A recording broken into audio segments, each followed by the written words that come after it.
issue regarding why rising Somali numbers, this person saying, scares us, right? And this has been the debate so far, because I think people are greatly shy to really discuss about how also the Somalis also are, the population is exponentially growing so far. A ticklish issue, but people are scared to really talk about it. But we've seen people saying, oh, while they're busy, what's in the campaign trails, we're busy in the bear. In the reply to that, I think that is it's a caricature. It's a caricature? It's just a caricature, and Somalis are part of Kenya. They've been here way long before Kagwanja or anybody else came to this region of Africa. All the books written... I'd like to really respond to this. So that we can clarify, because I think when we have such articles, then, you know, we are talking... but it is good that we actually discuss about it. Let's really do it logically. Let's do it logically. And obviously, it's easy for me to respond because I know a few things, one or two things about this. I think that there is this idea in Kenya of who's in and who's out. And whenever someone who's on the outside wants to come in, there's a huge hullabaloo about it. I don't think that the Somali numbers compared to the other major ethnic groups, there is a huge rise in the numbers of Somalis. There's no question about that. But that's fine with me. I have no problem with that. What we need to really look at, and we really ought to oppose, is whether or not that when a group of people who historically haven't been part and parcel of the deal, the economic, the political, and social deal in the country, are trying to get in, there's going to be feathers that are ruffled. But I think for this country, that no group should make any apologies for the other group. We're part and parcel of this country, contributed to the freedom struggle. My family was involved in the Land and Freedom Party, and we armed the Mau Mau. When the Kapenguria 6 were arrested, they were arrested in my uncle's house. Mr. Mohammed Hassan is one of the unsung heroes of the liberation struggle, who was sentenced to death by the colonial government. The Mau Mau who are fighting in the hills were not without arms. They were not getting it from the Dingiras around Central Province. People were buying them from other places and supplying it. Other Kenyans were doing that. And many people are involved in the freedom struggle of this country that are not counted. Now that the communities that are growing up, the Somali, the Borana, the Turkana have oil, the Pokot, you know, the people who have been outside in the margins want in on Kenya, and we ought to welcome them because they have something to contribute. Second, you know that we have the devolution system, and people now in all parts of Kenya are getting direct payment for development for their counties. And that's a good thing, because in Mandera, in Garissa, in Wajir, in Lamu, these development is going to be led by those people who live there. And this is part of what we call nation building. Kenya was not only made up of people from Kikuyuni or from Luoland or from Western. There is 40, 50 other groups in this country, and they are part and parcel of this country, and we ought to welcome them. Right.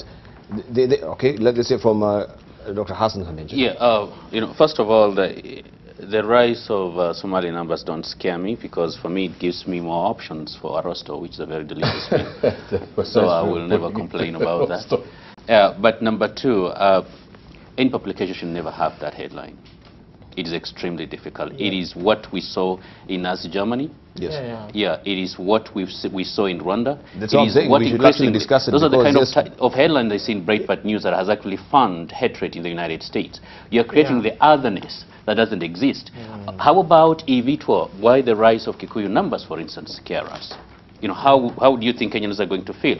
The rise in Luya numbers, or the rise in, you know, no, that is, we're talking about xenophobic behavior and tendencies. You know, and actually that's what we're having. Yes. It's extremely dangerous, and it has led to genocide and ethnic cleansing in other countries. And that whoever is the editor should never carry that headline there, because it's extremely wrong. And as Hashi has been saying, we've de-emphasized learning of history in this country, and I think it should be made part of a compulsory subject, because the Somali community in this country is actually native to it. It's been here longer than some of Bantu languages, or the Bantu communities, before they actually came from Congo, you know, down here. So to paint this is extremely dangerous thing that we should not be engaging in it. Right. Let's say from Irungu. I've been raising my hand like, yes. like I'm in school. Like, I'm in class. This thing, you know, it struck me for two reasons. One is, of course, the us. Yes. We need to ask, who is us? Yes. Because obviously Somalis are not included in that definition. Could we just have back the... Right, so Somali Kenya. Yeah, the second thing that struck me also was that they sadly used a piece of research that the Society for International Development, an organization I used to work for, to justify some of the arguments there. And I think, you know, if I my colleagues, we would be horrified that the analysis that we did of inequality is now being used as a justification for essentially what is the beginnings of hate speech and exclusionary language. I believe in the freedom, the right to free speech. But the right to free speech dies on the deathbed of hate speech.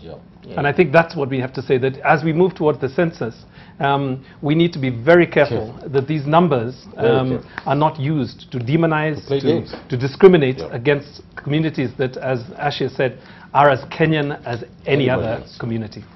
All right, and of course this is in the editorial page of the Star. It's a comment, and they're saying here, with tables being turned, afraid that once they are numerous enough to control state resources, they will treat the rest of us just as we have treated them since independence. So he's actually saying that the Somalis have been treated very badly.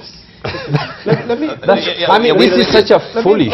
Let's hear from Peter Kagwanja. I think the first thing we observe, personally, if I really had the capacity, I would sue this gentleman and I would sue the paper. You know why? Because it's the beginning of the end of the Kenyan state. Because the moment you go that us versus them, and start to, and when you talk about the Horn of Africa, I take my point from the Horn, not from Kenya. Now, the Somali is one of the largest community. Only that just a chunk of them are in Kenya. Why? Because it's one of the most homogeneous communities in the Horn. The second would be the Oromo. The largest ethnic group in Africa. No, it's not. The Yorubas are. It's not the, it's not the whichever. We can check the figures. But the truth of the matter is that Oromo is another huge community. Once upon a time, the largest community were the Maasais, right? And so on. Now, if you look at the Somali from the Horn of Africa perspective, it's a powerful nation. But in Kenya, the Somali are not valued for their numbers. They are valued for their contribution to this economy. And therefore, it is numbers versus use. I mean, if you wish, the contribution. And nobody has any doubt in terms of the Somalis being a powerful minority. And they may never be the majority in numbers, but they will always be a powerful group. I mean, go to Rwanda. The Tutsi can grow, but they can never outnumber the Hutu. Right. Because of the population. So you have to look at it that way, and we have to stop funding us versus them. Yes, I agree with you. Yeah, us versus them, because the Somalis are Kenyans. Right. Kamal Mwiga is a lecturer, and he also is a political analyst. No. So he is a scholar as well, and he's the one who established Ozonia is also an intellectual. The state we have been talking about, the Orania state, in South Africa. He is one of the leading South African intellectuals. So how will actually our international publications treat such a sentiment? Because this is, when we're talking about anti-Semitism, this is actually all the same vein. When Hitler is saying that we should exterminate the Israelites because they're a scum. You know, on the map of the world. Yeah, but long before there was genocide in Europe and in Germany, there were decades of hate language, hate speech against the Jews, the Romas, the Gypsies, the Jehovah Witnesses, and the others. And I hope this is really not where we are going to get into. I haven't read the content of what Kamau Mwiga has said. I hope he didn't. He seems to be a lecturer. I hope he is not the one who's saying we are afraid of the tables being turned stand, afraid that once they are numerous enough to control state resources, they will treat the rest of us just as we have treated them since independence. Now, maybe this is an editor who put this, maybe it's the lecturer himself, and if this is the case, then we are admitting that we have actually treated Somali very badly, and that Somalis are going to revenge once they are enough to control resources. This is sad, and this is sad for such a newspaper to actually put across. It is hate speech. It should not be allowed to be published anywhere. All right.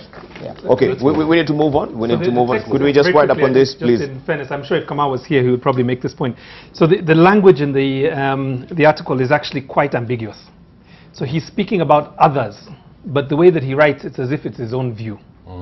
And as I think, as Mustafa said, we are afraid.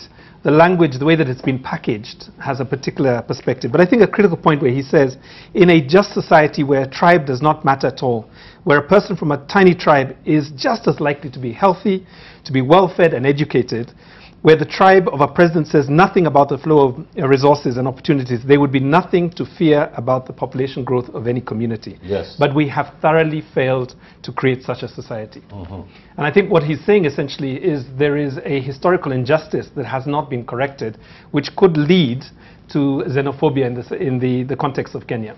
So I think that also that point needs to be made. He might have meant well, but it's just the way it has been packaged. Really bad. Okay. So can I just, the last thing is, you know, when I was born, most Somalis, when they're born, people take an AK-47 and shoot it right next to the ear.